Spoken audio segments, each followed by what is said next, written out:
안녕하세요. 저는 미학반의 20학번 김은채입니다. 타르코프스키적 생성의 주체라는 제목의 제 글은 안드레이 타르코프스키의 75년도작 거울에 대한 새로운 해석을 제시하고 그와 연관해서 주체에 대한 사유로 나아가는 글입니다. 저는 거울에서 포착할 수 있는 주체상을 새로운 긍정적인 주체로 제시하고 그가 외부 대상을 호출하지 않고 자립하는 수동적인 주체이자 내재적 생성을 이룩하는 주체임을 간략하게 해명하고자 합니다. 우리가 주체에 대해서 생각을 해보자면 근대적인 의미의 주체성은 능동성을 자신의 본질로 삼으며 일종의 권력과 역량 아래에서 자리매김했습니다. 주체중심적인 고정된 관점에서 세계는 대상이라는 지위로 하락하고 주체의식은 능동성과 동일성이라는 신적 지위와의 유사성을 향유하게 되었습니다. 그리고 이런 주체에 대한 비판은 사면적인 존재자가 아닌 타 존재자들 혹은 대상의 지위로 간주되어 왔던 존재자들의 지위를 복권시키며 인간 주체성의 월권에 대한 반성에서 진행되어 왔습니다. 다시 말해서 기존의 주체는 위계적 우위를 점하고자 하는 과도한 주체라는 것입니다. 그러한 반성은 타당하지만 우리는 다른 방향에서 사고를 해볼 수 있습니다. 자신 외의 존재들을 대상의 지위로 하락시키는 주체, 그러한 주체는 과도한 주체이기 때문만이 아니라 주체 스스로의 자리를 위협하고 불완전성 속에 놓이게 한다는 점에서 제고되어야 한다는 것입니다. 다시 말해 동일성과 능동성으로만 점철된 주체 개념은 오히려 주체를 올가매고 어느 면에서는 비극에 빠지게 합니다.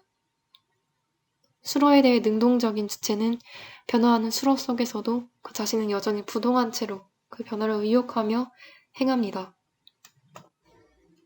그런데 이러한 주체에서는 안과 밖의 구별이 형성될 수밖에 없습니다.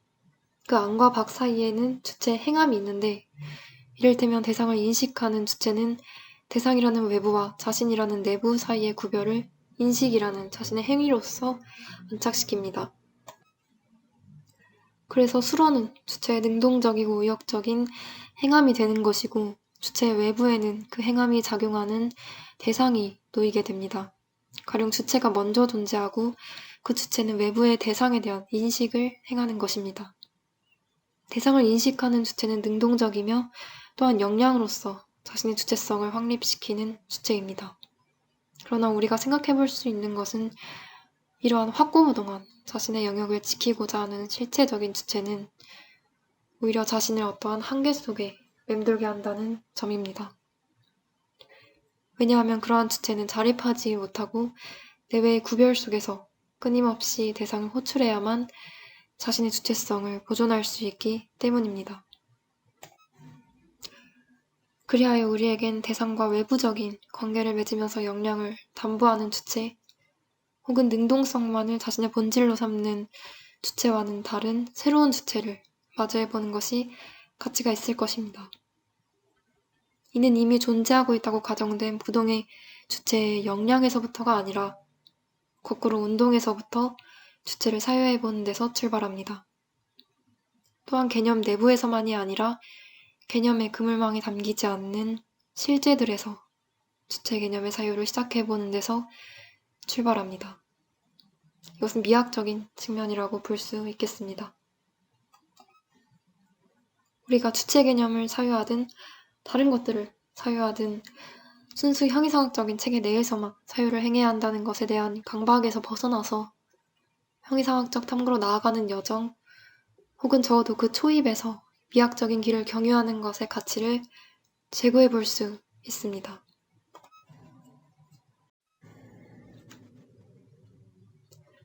개념이라는 것은 근본적으로 지시성과 추상성을 지닙니다. 어느 면에서는 실제에 대한 재현의 목적을 지니고 있기도 합니다. 또한 무수한 실제들에서 공통적인 속성을 뽑아내고 종합해서 보편적인 지시성을 획득하고자 한 것으로 생각해 볼 수도 있을 것입니다. 이렇게 생각을 해본다면 사실 개념의 그물망에서는 어쩌면 그 자체로 현동하고 있는 무수한 실제들을 다 담는 것이 불가능한 것이기도 할 겁니다. 어느 일면에서는 제각기 발산하고 움직이고 존재하고 있는 무수한 감각들이나 실제 그 자체들을 보편성과 지시성을 지니는 하나의 개념으로 치환하는 것일 수도 있다는 것입니다. 그렇기 때문에 우리가 단지 이성을 통해서 개념의 연관과 언어의 매개에만 의탁한 채로 사유한다면 우주와 사태의 본질에 완전하게 다가가기는 어려울지도 모르겠습니다. 때문에 미학적이고 감각학적인 사유의 순간들을 붙잡아 보는 것이 필요할 수 있다는 것입니다.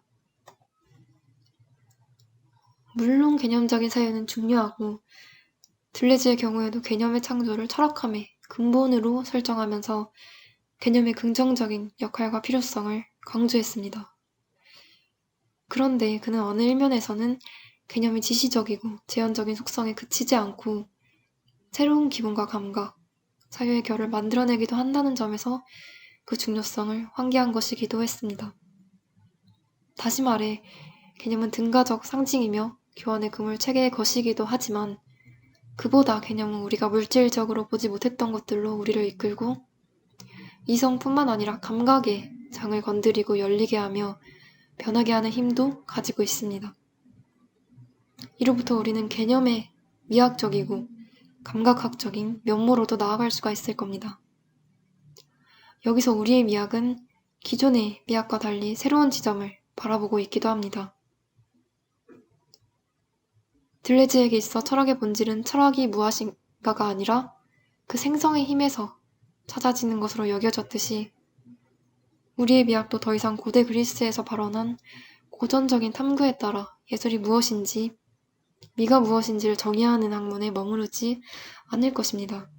다시 말해서 미학은 더 이상 미가 무엇인가라는 정의의 문제가 아니라 우리가 마주하는 아름다움이라는 사건의 생성적인 힘에서 그 본질을 정초할 것입니다.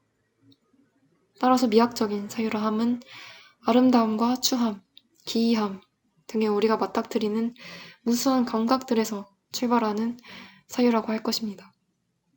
그래서 우리는 주체를 사유함에 있어서 또한 미학적인 사유의 길을 거쳐보고자 합니다.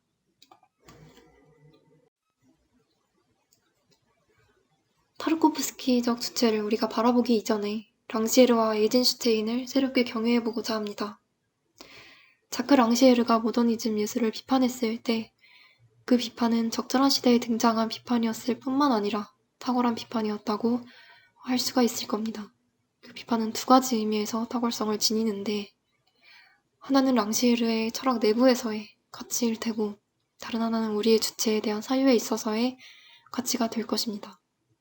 첫 번째는 랑시에르의 자신의 가장 중요한 과제 중의 하나였던 정치론에서 미학적인 초석 또한 그 정치학과 합일시키며 자신의 사상 전반의 통일성을 구축하는 데 성공했다는 점인데 이는 그의 미학적 비판이 궁극적으로 관객의 자립성을 겨냥하는 지점에서 완성되었습니다. 랑시에르가 과학성을 자처하는 정통 막스주의 혹은 알티세르 같은 자들의 거리를 두면서 알의 문제가 아니라 감각의 문제에서 시작해야 한다는 방향을 보여주었던 것이나 혹은 무제한 스승을 얘기하면서 스승과 제자 사이의 이원적인 항행 구도와 그 속성의 고정성을 무화시키고자 했던 점, 그리고 예술가와 관객의 논의에서 예술가의 의도가 관객에게 그대로 전달된다는 동일성의 논리를 파괴한 것, 모두 같은 맥락 속에 기입될 수 있을 것입니다. 이것은 수동적인 위치에 놓인 것처럼 보였던 자리들의 능동성을 부여하는 것의 일환입니다. 이를테면 능동적인 예술가와 그의 작품을 받아들이는 수동적인 관객, 또는 능동적인 스승과 그가 가르치는 것을 받아들이는 수동적인 제자의 구도는 타파되어야 한다는 것입니다. 이것은 또한 원인과 결과 사이의 명증성에 대한 믿음을 해체시키는 절단의 논리입니다. 이를테면 학생은 스승에게서 스승이 가르치고자 하는 것만이 아니라 스승 본인도 알지 못했고 또는 의도하지 않았던 어떤 것들을 배운다는 것입니다. 극작가나 연출가 또한 관객이 이러한 것을 보고 저러한 것을 느끼고 이러한 것을 이해하고 그로부터 저러한 결론을 끌어내기를 바랄지 모르지만 관객은 연출가가 의도하지 않은 전혀 상이하고 독자적인 감각과 결론에 도달한다는 것입니다. 그래서 요컨대 절단의 논리는 해방의 논리입니다. 다시 말해 이 논리 안에서 관객은 능동성을 지니게 되고 자립적인 힘을 지니게 됩니다. 그런데 여기서 우리가 조금 다른 방향으로 생각을 해볼 수 있을 것입니다. 의도와 결과의 연결을 파괴하는 절단의 논리는 예술가에 대해 수동적인 존재로 전락했던 자들에 대해 그 지위를 주목하며 격상시키는 논리이자 동시에 예술가의 지위를 하락을 예견하는 것이기도 할 겁니다. 여기서 예술가는 자신의 주체성을 관객에 대해서 성립시키는 존재입니다. 다시 말해서 예술가는 자신의 의도를 작품이라는 매개를 통해서 관객에게 실현을 시키고자 하기 때문에 객체에 대해 어떤 권력을 행사할 수 있는 주체처럼 보이지만 실상 어떤 무력함 속에 있다는 것입니다. 왜냐하면 여기서 작품은 예술가의 의도가 실현되는 장이 아니라 제3의 것으로 자리 잡기 때문이고 그래서 주체는 대상에 대한 자신의 역량으로서 주체성을 실현시키고자 할 때 그것은 필연적으로 어떤 미끄러짐을 수반할 것입니다. 요컨대 대상을 필요로 하고 대상과의 외부적인 관계를 통해서 주체성을 확립하고 긍정하고자 하는 주체는 무력감에 맞닥뜨리게 될 수밖에 없다는 것입니다. 그래서 이러한 주체의 흔들림은 우리로 하여금 새로운 주체를 모색해보게끔 합니다. 이 시점에서 우리가 에이젠슈테인과 타르코프스키를 바라보아야 할 것입니다. 에이젠슈테인은 누구보다 동시대적인 예술가라고 할 수 있을 텐데 그는 푸드푸킨의 몽타주 이론을 인계받았으나 1920년대를 기점으로 자신만의 체계를 발전시키면서 비상한 경지에 다다랐습니다. 푸드푸킨의 탁월함이라고 한다면 영화의 핵심은 촬영과 쇼트 내부를 넘어서 쇼트와 쇼트 사이의 접합, 다시 말해 편집에서 그 무궁한 가능성이 정초될 수 있다는 것을 입증한 데 있을 겁니다. 그런데 에이젠슈테인은 여기서 더 나아가 자신의 몽타주로 하여금 관객을 특정한 감각이나 관념으로 인도하는 역할을 하기를 기대합니다. 그가 시간의 배음을 통한 감각의 추동이라는 영화의 4차원적 가능성, 그리고 감각을 넘어서 어떠한 관념에 이르게 하는 영화의 5차원적 가능성을 얘기한 것에서 드러납니다. 그의 작업은 예를 들면 어느 지점에서는 짧게 끊어지는 쇼트들의 충돌로 인해 긴장을 느끼고 또 다른 지점에서는 특정 몽타주로 인해 반혁명주의자들의 장악에 정치적 회의를 품게 되기를 기대한다는 것입니다. 우리는 에이젠슈테인적 주체를 더 이상 월권적인 주체로 보지 않습니다. 다시 말해 기존의 비판들처럼 자신 외의 타 존재들의 능동성과 주체성을 억압하는 주체로 보지 않습니다. 우리는 그를 담은 대상과의 관계에서 어떤 무력감을 마주할 수밖에 없는 주체에 긍정적인 역량을 희망하지만 그것을 부여잡지 못하는 주체로 봅니다. 랑시에르의 논의에 따른다면 그가 자신의 주체성을 실현하기 위해 의도한 목적과 고안한 장치들이 자신의 주체성 실현을 완성시켜줄 관객에게 그대로 인계되지 않을 것이기 때문입니다. 그럼에도 불구하고 그는 작품 속에 자신의 존재 터전을 마련함에 있어 관객이라는 타자를 절대적으로 호명합니다. 그 주체는 그가 종속시키는 객체와 완전히 마찬가지로 종속되어 있으며 제한되어 있습니다. 그 종속과 제한은 자신이 권력을 희망하는 데서, 즉 객체에 대하여 자신의 주체성을 실현시키고자 하는 데서 옵니다. 요컨대 그런 주체는 자립하지 못합니다. 자신의 주체성을 객체에 대하여 성립시키고자 하는, 다시 말해 외부적 관계에 의탁한 주체성 확립은 주체를 자립하지 못하게 하며 어떤 무력함 속에 맴돌게 합니다. 들레지의 논의처럼 사이를 대상 사이의 외부적 관계로서 사유한다면 그것은 필연적으로 부정으로 귀착될 수밖에 없듯이 대상과의 외부적 관계에 의거해 구축된 주체성은 필연적으로 긍정에 도달할 수 없습니다. 타르코프스키는 에이젠슈테인을 비롯한 당대의 몽타주 작가들을 비판했었죠. 예술적 형상이 결코 어떤 영상작용을 유발하고자 하는 목적을 지니는 것은 오히려 진실과 실제적인 운동에 가닿지 못한다는 이야기를 했고 그와 함께 강조된 의미의 설명은 관객들에게 관념의 틀을 만들어주고 이 틀을 벗어날 경우 단지 공허함만이 가득 차게 된다는 이야기도 했습니다. 또한 중요한 것은 형상을 인지하는 수용자들이 아니고 형상 창조에 가담하는 예술가 자체이다 라고도 비판을 했었습니다. 다시 말하자면 예술가가 관객에 대해서만 자신의 주체성을 존속할 수 있는 것이 아니라 자립적으로 유지해야 한다는 것입니다. 또한 어떠한 연상작용을 유발하고자 하는 목적을 지니면 안 된다는 것은 주체가 대상에 대해 자신의 어떤 능동성을 행사함에 대한 거부로 읽히기도 하며 이것은 곧 능동성이 아니라 수동성에 대한 생각을 우리로 이끕니다. 주체의 한계와 종속은 안과 밖, 주체와 객체 사이의 분별과 구도 속에서 탄생합니다. 타르코프스키의 체계 전체, 그리고 타르코프스키 그 자체가 75년도 작품 거울에 자신의 모습을 거울에 비춰보듯 온전히 반사하고 담아내고 있기에 거울에서 드러나는 주체의 운동의 모습을 따라가 볼 필요가 있을 것입니다. 그리하여 우리의 새로운 주체는 거울적 주체에서 그 단초를 마련해 볼 수 있습니다. 1975년도 작품인 거울은 타르코프스키의 작품들 중에서도 가장 비선형적인 이야기의 흐름을 가지고 있습니다. 일반적으로 서사는 한 방향으로 흐르는 시간의 흐름을 구축하지만 거울에서는 서로 이어지지 않는 이야기와 전혀 다른 시기, 그리고 여러 인물들의 관점과 상황들이 균일한 흐름 안에 배치되어 있지 않습니다. 모든 것은 마치 실타래가 엉켜있는 것처럼 선형적 흐름이나 하나의 중심이 부재한 상태로 던져져 있는 듯 보입니다. 주인공의 어렸을 때, 그리고 어렸을 때의 어머니, 그리고 현재의 늙은 어머니, 젊었을 때의 어머니의 모습과 닮은 현재의 아내, 자신의 어렸을 때 모습과 닮은 현재 자신의 아들, 모든 시점들이 섞이고 동떨어진 상이한 계열들이 서로를 찌릅니다. 이는 탈수사적으로 여겨지고 또한 흐르는 시간에서 벗어나 있는 것으로 여겨지기도 합니다. 그런데 우리가 시간을 모든 현상 일반의 선험적인 형식적 조건이자 내감의 형식으로 이해한다면 결국 타르코프스키의 시간을 절대적 주관성의 영역으로 연결시킬 수 있을 것입니다.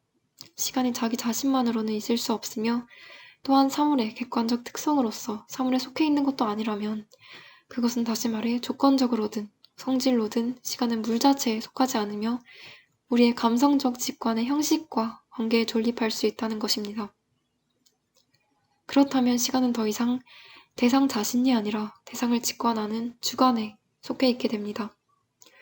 거울의 시간은 한 자아의 모든 내적 현상들을 가능하게 하는 조건이자 동시에 내적 상태를 직관하는 형식이 되는 것입니다. 들레즈는 시간을 사유하는 주체의 내면에 둔다는 점에서 칸트적 코기토의 독창성을 찾았습니다. 그에 따르면 만일 초월론 철학의 가장 위대한 창의성이 시간의 형식을 본연의 사유 안으로 끌어들이는 데 있다고 한다면 이 형식은 이제 죽은 신과 균열된 나, 그리고 수동적 자아를 의미하게 됩니다. 물론 칸트에게서는 신과 나는 부활하게 되며 새로운 형식의 동일성, 능동성을 띤 종합적 동일성을 통해 그 균열은 곧바로 메워지게 됩니다. 여기서는 수동적 자아는 단지 수용성에 의해 정의되고 이러한 자격에서 어떤 종합의 능력도 지니지 못하는 것으로 간주됩니다. 그러나 들레즈에게서는 수동적 자아는 보다 깊은 차원에서 수동적인 어떤 종합이 가능하며 응시와 수축으로 이루어진 그 종합은 자아와 주체를 가능하게 합니다. 그래서 들레즈가 칸트적 창의성이 회복될 가능성은 바로 이 수동적 자아를 전혀 다르게 평가하는 데 있다. 이런 의미에서 칸트주의의 마지막 출구는 피에테나 헤겔에게 있는 것이 아니라 헬덜린에게 있다는 말은 옳다고 말한 것이겠습니다. 들레즈는 헬덜린에게서 순수한 시간의 공허 안에서 신성한 것의 연속적 전회, 자아의 동일성으로의 지향이 아니라 계속해서 심화되는 자아의 균열, 그리고 본연의 자아를 구성하는 수동적 정념을 동시에 발견하고 있기 때문일 것입니다. 본연의 수동적 자아는 단순히 수용성에 의해, 다시 말해 감각작용들을 받아들이는 능력에 의해서만 정의되는 것이 아니라 그것은 감각작용들을 구성하기 전에 이미 유기체 자체를 구성하는 수축하는 응시에 의해 정의됩니다. 어디선가 은밀한 응시가 성립하는 순간 거기에는 자아가 있습니다. 어디선가 수축하는 기계가 가능하고 반복에서 현존하는 차이들을 붙잡는 국면에 도달하는 순간 그곳에 자아가 있게 되는 것입니다.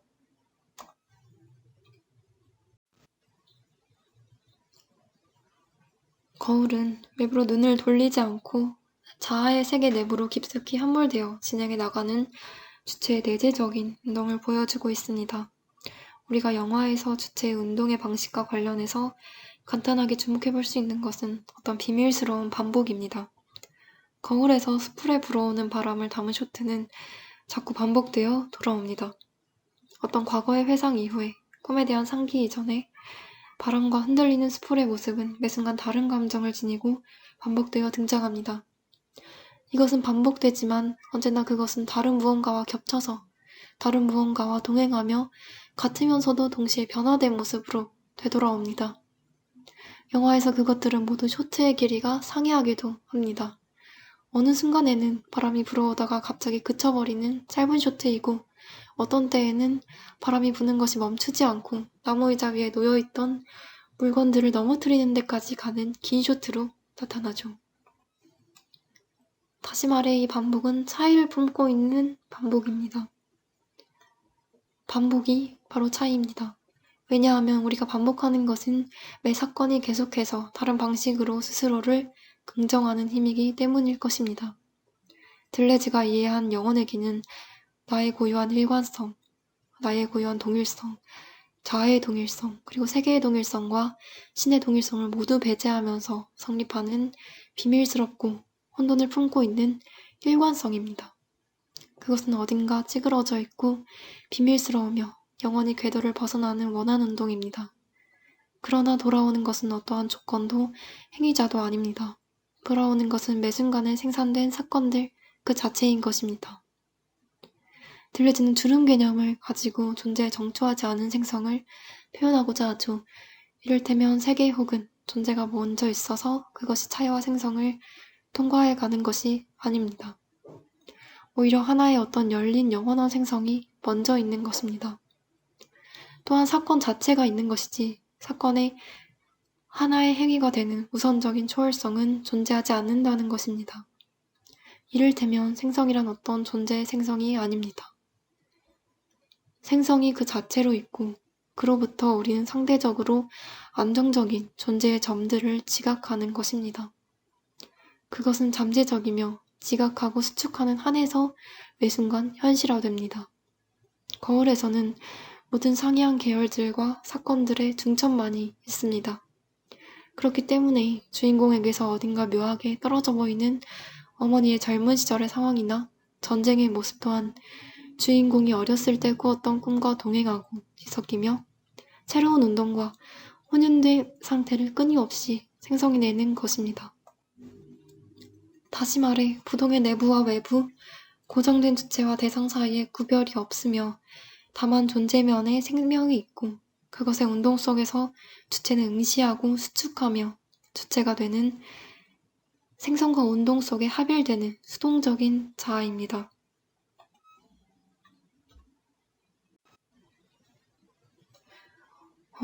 우리가 앞서 대상과의 외부적 관계를 통한 주체성의 확립은 필연적으로 주체를 어떤 무력감 속에 놓이게 한다고 언급했는데 그렇기 때문에 우리는 반복되는 차이에 대한 운동 또한 다시 사유해볼 필요가 있을 것입니다.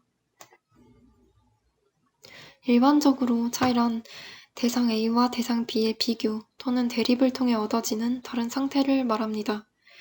따라서 이때 차이는 A로부터만 비롯되는 것도 아니고 B로부터만 비롯되는 것도 아닙니다.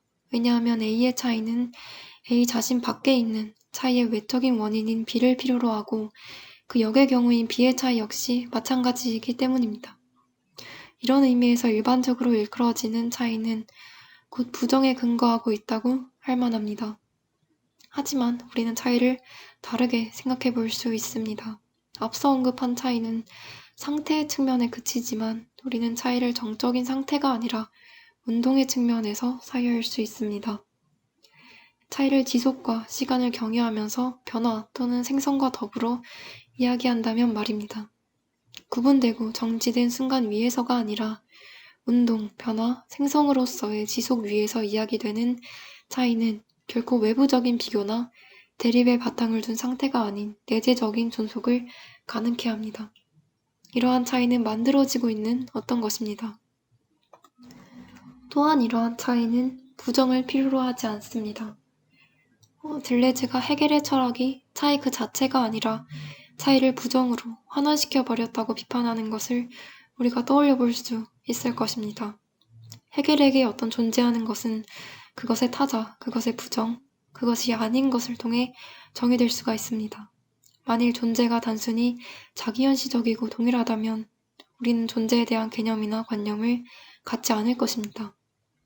존재가 존재하기 위해서는 변별화되어야 하며 그 존재가 존재한다고 말하는 개념도 있어야 한다는 것입니다.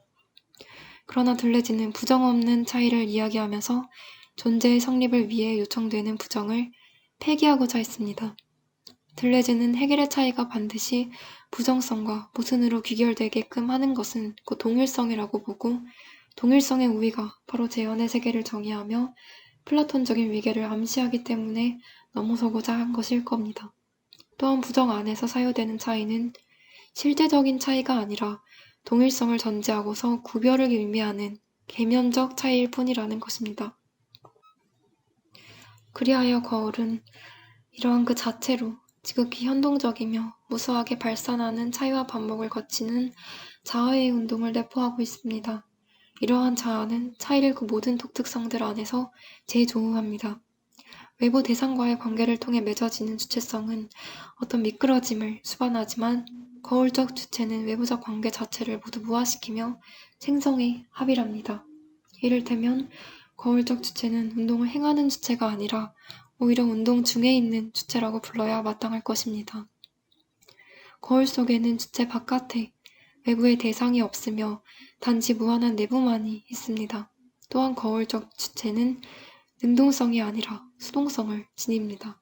그리하여 이 주체는 동일성이 아니라 무수한 변화와 생성을 자신 안에 내포합니다. 능동적 주체, 대상과의 외부적 관계를 주체성의 근거로 삼는 주체는 한계에 갇히지만 거울적 주체는 내재적인 운동을 영속할 수 있습니다.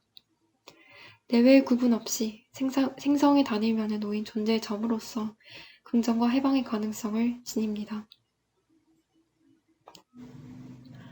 락강의 욕망이 결핍된 대상에 대한 욕망으로서 어떤 미끄러짐과 비극성을 내포하고 있는 반면에 들레즈의 욕망은 외부 대상과의 관계에 의거한 것이 아닌 생명의 내재적인 박동성 그 자체이기에 일종의 무한한 긍정과 생성에 있는 것과 마찬가지일 것입니다. 거울에서 모든 상기는 해결될 수 없는 괴로움을 수반하지만 동시에 에로스의 성격을 띠고 응시들 안에서 이루어지고 응시들을 채우는 수축들은 슬픔을 가졌지만 동시에 무한히 충만합니다.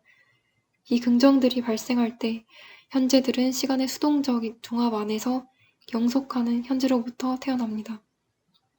우리는 들레즈가 응시는 이완과 수축으로 이루어진 경우들을 자기 자신 안에서 수축할 때 충만해진다고 말하며 이곳에 수동적 종합에 지극한 행복이 있다고 서술한 것을 떠올려 볼 수 있습니다.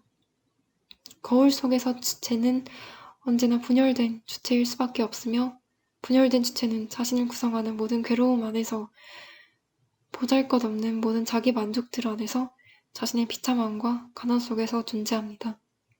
하지만 여전히 자신이 응시하고 수축하며 소유하는 것에 영광을 노래하고 있습니다. 그리하여 우리는 거울에서 생기하는 무수한 감각들을 느끼면서 능동성과 외부 대상에 대한 영향으로 점철되지 않은 주체, 그리고 수동성을 자신의 본질로 삼으며 운동의 합이라는 주체의 해방 가능성에 대한 사유를 시작해볼 수 있을 것입니다. 이상 발표를 마치겠습니다. 감사합니다.